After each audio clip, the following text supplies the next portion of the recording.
Hey everyone, it's me, Nathan from Nathan's Way. In this video, I am going to be talking to you about half-assing your magical practice. Yeah, I know, that sounds completely horrible to do, but just listen, hear me out. So I was watching Cathy Hay's video. It was a 3-minute video that she just put out about half-assing a project. Now, Cathy Hay is an amazing historic costume, historic dress historian. Yeah, she's wonderful. She's trying to recreate the peacock dress by Worth. Uh, I'm not a dress historian or that, but Worth is like high up there, elegant in people from history. So, anyways, she was talking about this book she was reading about coaching yourself and just keep going. So, what she meant by half-assing it is that a lot of people want to start projects. They want to do stuff. They want to like reach a goal, but they're waiting. They're waiting to do it perfectly. They're waiting for it to be like the best thing ever, where you have all the tools, you have all the equipment, you just have it all. So when it comes down to the project, you're doing it perfectly. But in reality, sometimes waiting can be not doing. So I really understand where she's getting at with that.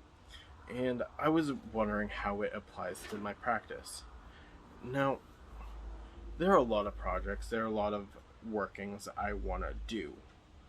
But the thing is that it never felt right. It never felt particularly all set to do, because I wanted it to be done right. I want to be done good.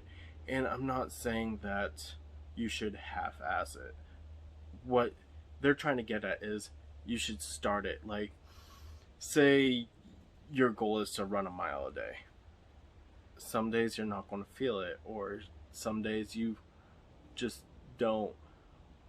But maybe going for a walk just to get you out of the house, or maybe just going like half a mile, taking those baby steps toward that big goal. Now, with me, I want my practice to be elaborate, big.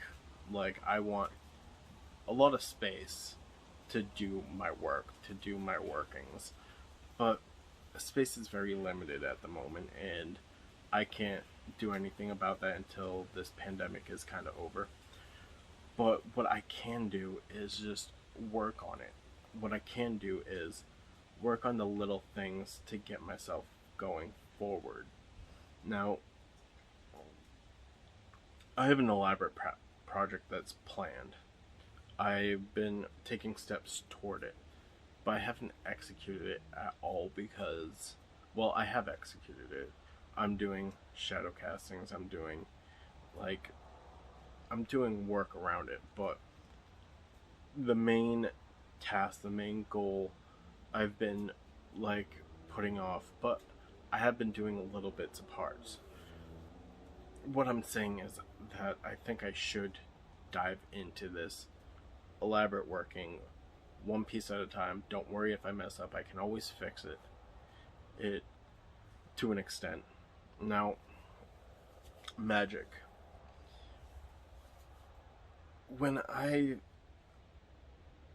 we do magical workings, we are putting intent into a goal, an outcome, a desire. And there is no room for error with that. Now, when I say half-assed, or what I'm really saying is take it one step at a time, or do a little at a time. my headspace. I have these chunks of depression where I don't want to do a thing, where I barely get out of bed or get off the couch, and that is horrible. I blame COVID for that, but doing a little bit a day, from pouring your tea and putting intent into your tea, or if it's a big elaborate working or spell you're doing, maybe focus on the intent and do a little bit at a time. Basically, you're breaking it down into little sections, and you're not doing as much in one chunk or one go, which is perfectly fine. I feel that there's a lot of anxiety, especially with new beginning witches or magical practitioners, where when you first get into the craft, there's a lot of items that is recommended you have, especially in those new books, especially that purple one where you have to have the chalice, you have to have the 2 candles, you have to have the the knifey thing, the pokey stabby thing, the magical pokey stabby thing.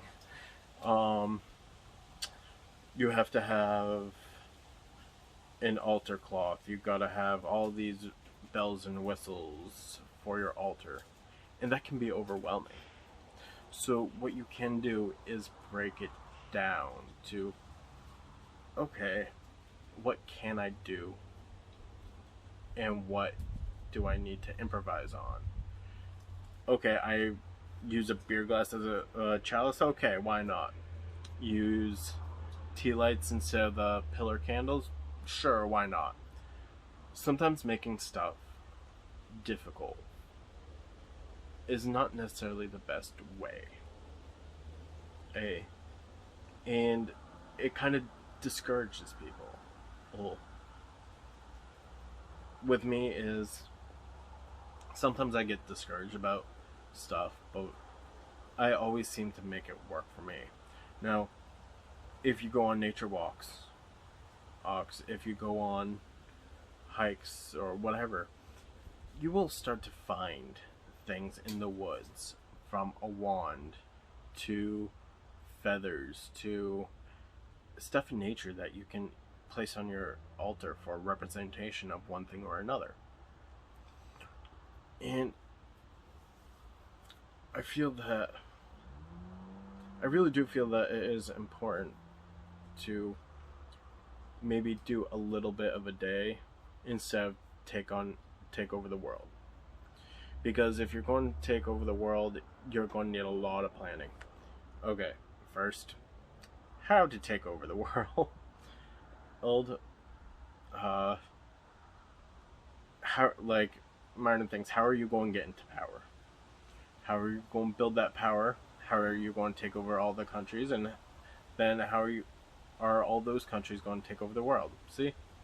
You start small and work your way up.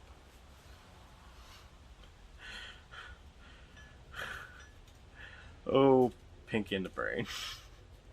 Just popped in my head. It's fine, it's cool. But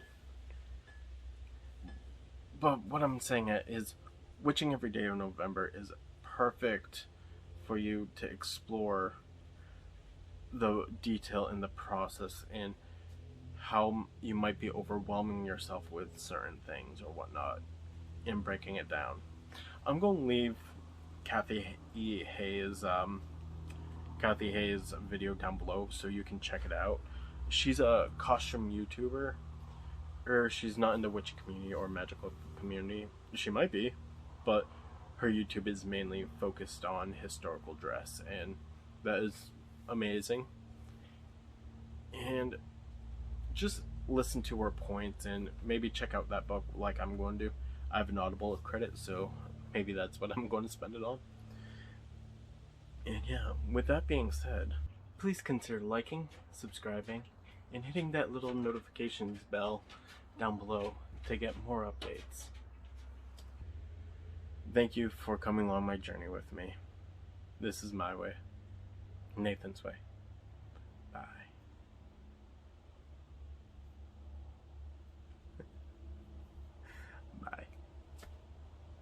Bye.